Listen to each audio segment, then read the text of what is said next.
Coucou tout le monde, j'espère que vous allez bien. Alors aujourd'hui on se retrouve pour parler des macronutriments. Bienvenue sur ma chaîne, je m'appelle Morgane Pearl, je suis coach en développement personnel, naturopathe et mentor holistique et ma mission est de t'aider à trouver un certain équilibre dans ta vie à travers des activités mentales et physiques, la naturopathie et le coaching en développement personnel.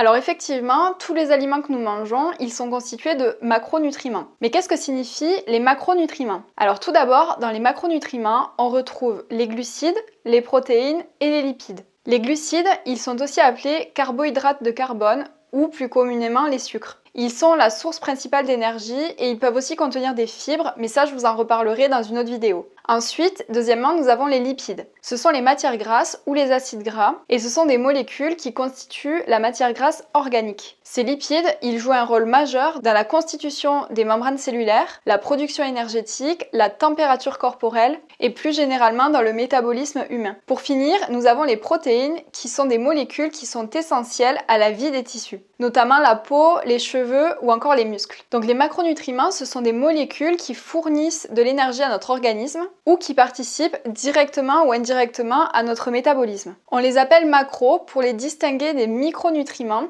qui, eux, regroupent notamment les enzymes, les minéraux ou encore les vitamines. Les macronutriments ont chacun un rôle important et unique dans le corps, que ce soit en matière de gestion de poids, d'équilibre hormonal, d'immunité ou encore de développement. Mais ce qui reste à savoir, c'est comment les répartir. Alors, quelle est la bonne répartition des macronutriments? Comme nous l'avons vu juste avant, les 3 macronutriments sont tous importants pour la santé, autant pour la longévité que pour l'équilibre de l'organisme. Par contre, ce qui se passe, c'est que leur répartition, elle est très souvent sujette à polémique, et ici, plusieurs points de vue s'affrontent. Alors, les recommandations officielles qui datent du XXe siècle, elles préconisent de manger majoritairement des glucides et très minoritairement des lipides et des protéines. Cela correspondait à peu près à 50% de glucides, environ 30% de protéines et 20% de lipides. Ensuite, certains régimes dits amincissants ou des régimes qui sont pratiqués par des sportifs de haut niveau privilégient en majeure partie les protéines. Et cela vient bouleverser les premières recommandations nutritionnelles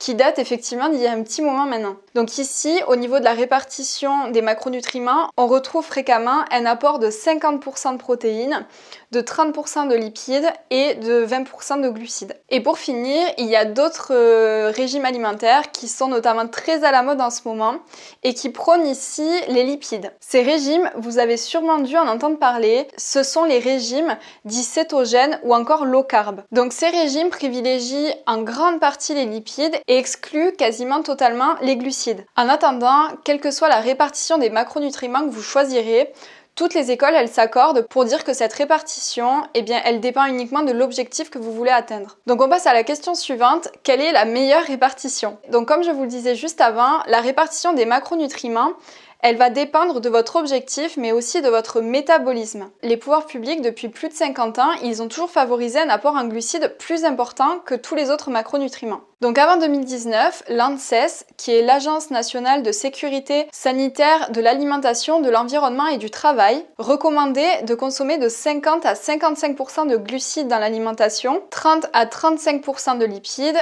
et pour finir, de 10 à 15% de protéines. Alors depuis 2019, ces recommandations, elles ont un peu changé puisque l'ANSES a revu sa répartition des macronutriments et les lipides sont plutôt passés à la hausse entre 35 et 40% et l'apport en glucides plutôt à la baisse de 40 à 55%. À l'étranger, on retrouve à peu près les mêmes recommandations avec toujours une part très importante pour les glucides. Par exemple, aux États-Unis ou au Canada, on va jusqu'à 60% de glucides recommandés dans l'alimentation. Cependant, ce qui se passe aujourd'hui, c'est qu'il y a de nombreux scientifiques, médecins, nutritionnistes qui ne sont pas du tout en accord avec ces recommandations. Donc cette école émergente de la nutrition, qui est composée aussi bien de sportifs, de passionnés que de médecins, estime que les graisses ont été diabolisées à tort. Alors déjà, moi ce que je vous recommanderais, c'est de prendre en compte votre métabolisme, votre morphologie et de savoir quels sont vos objectifs. Ensuite, vous pourrez définir quels sont les macronutriments qui seront le plus bénéfiques pour votre corps. Par exemple, pour de la construction musculaire, ce qui pourrait être intéressant, c'est de manger environ 40 à 60% de glucides, de 25 à 30% de protéines et de 15 à 20% de lipides. Ensuite, si vous êtes sur un maintien, ce qui peut être intéressant, c'est d'avoir une répartition à peu près égale entre tous les macronutriments. C'est-à-dire de faire entre 30 et 50% de glucides, entre 25 et 35% de protéines et entre 25 et 35% de lipides. Et pour finir, si votre objectif c'est vraiment la perte de gras, là il va falloir plutôt opter sur 40 à 50% de protéines, 30 à 40% de lipides et pour finir 10 à 30% de glucides. Mais là, toutes les informations que je vous donne, elles seront différentes en fait en fonction toujours de votre métabolisme, de votre morphologie. Là, c'est juste pour vous donner une idée de ce que ça peut représenter, mais ce n'est pas valable pour tout le monde encore une fois. Alors maintenant, comment calculer ces macronutriments? Je fais juste une petite parenthèse juste avant ça, puisque je ne pense pas que cette méthode de calculer exactement les macronutriments dans votre alimentation puisse convenir à tout le monde et je pense notamment aux personnes qui souhaitent perdre du poids mais qui ont beaucoup de mal ou des personnes qui peuvent avoir des troubles du comportement alimentaire parce que cette méthode elle est très rigoureuse et c'est vrai que du coup ça peut devenir très vite embêtant et ennuyant de devoir toujours calculer en fait ce qu'on va devoir manger. Par contre je sais que pour d'autres personnes cela va les aider à savoir comment avoir une alimentation plus saine et une alimentation plus équilibrée. Donc c'est pour ça que je vous donne ces ratios là. Encore une fois c'est pour que vous ayez une idée principale de ce que vous pouvez retrouver dans chaque aliment et pouvoir équilibrer votre alimentation plus sainement en choisissant des aliments meilleurs pour votre santé. Donc je reviens sur la répartition des macronutriments. Pour 1 g de glucides, nous avons 4 calories. Pour 1 g de protéines, nous avons aussi 4 calories. Et par contre, pour 1 g de lipides, nous avons 9 calories. Cela ne signifie surtout pas qu'il ne faut pas manger de lipides sous prétexte qu'il y a plus de calories, bien au contraire. Donc nous allons prendre quelqu'un qui fait 100 kg pour avoir un chiffre rond. Cette personne, elle va commencer par calculer ses apports en protéines. Alors les protéines, il faut qu'elles représentent au minimum 1 g de protéines par kilo de poids de corps. Ça signifie que cette personne qui fait 100 kg devra au minimum apporter 100 g de protéines dans son alimentation. Et ça, j'insiste vraiment dessus car je vois énormément de femmes qui sont en carence de protéines et ce n'est pas parce que vous végétalisez votre alimentation qu'il ne faut pas faire attention aux protéines. Vous pouvez monter jusqu'à 1,5 kg voire 2 g de protéines par kilo de poids de corps en fonction de vos activités et aussi de votre métabolisme bien évidemment. Donc cette personne, elle pourra consommer entre 100 et 200 g de protéines par jour. Alors attention par contre à bien répartir les macronutriments sur toute la journée, c'est-à-dire ne pas manger 200 g de protéines lors du déjeuner et ne plus rien manger le soir.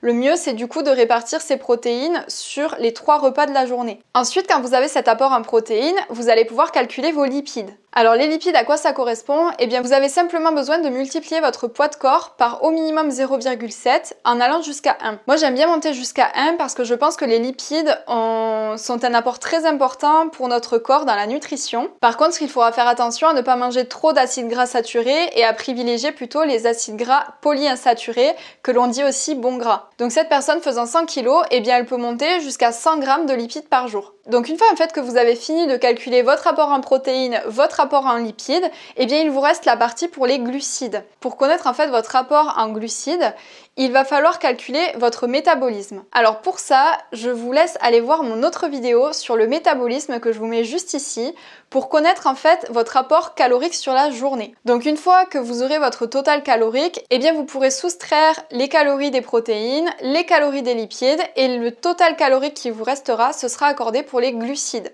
Alors comment connaître du coup le total calorique des protéines et le total calorique des lipides? Eh bien c'est tout simple, comme je vous le disais au début, les protéines font 4 kcal pour 1 g. Donc là par exemple, la personne faisant 100 kg, si elle mange 200 g de protéines, eh bien vous multipliez 200 par 4, ce qui vous donne 800 calories. Donc il aura mangé 800 calories de protéines. Ensuite, au niveau des lipides, on a dit que c'était 9 calories pour 1 g de lipides. Donc là ici on a dit qu'il pouvait monter jusqu'à 100 g de lipides, donc ce qui fait 900 calories. Donc là vous ajoutez 800 plus 900 calories. Ici, il atteint 1700 calories. Et donc ici, les glucides, si vous voulez savoir à combien de grammes cela correspond, eh bien c'est tout simple. On a dit que 1 gramme de glucides est égal à 4 kilocalories. Donc vous divisez votre total calorique de glucides par 4 pour avoir le nombre de grammes de glucides. Donc avec ces calculs, vous allez avoir une répartition des macronutriments qui est à peu près égale, puisque le but dans tout ça, c'est d'avoir un rapport qui est quand même assez homogène entre tous ces macronutriments. Et de jouer ensuite sur les proportions en fonction de vos objectifs et de votre métabolisme. Et juste petite chose que je voulais ajouter avant de terminer, c'est que pour la répartition des macronutriments, effectivement, il va falloir éplucher chaque étiquette et c'est ce que je vous disais juste avant, c'est quelque chose qui est assez contraignant. Donc si vous n'en ressentez pas le besoin et que vous n'en avez pas envie, surtout ne le faites pas, ne vous obligez pas à faire ça. Et pour les personnes qui souhaitent vraiment rééquilibrer leur alimentation, mais qui ne savent pas du tout, qui sont totalement perdus dans les proportions et au niveau des macronutriments, des calories, etc.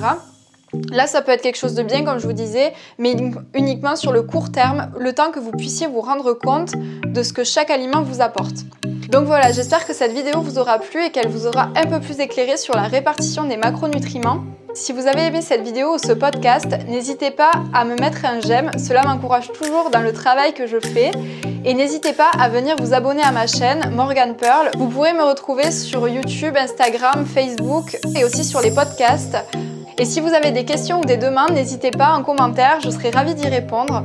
Je vous fais des gros bisous et je vous dis à très vite. Ciao!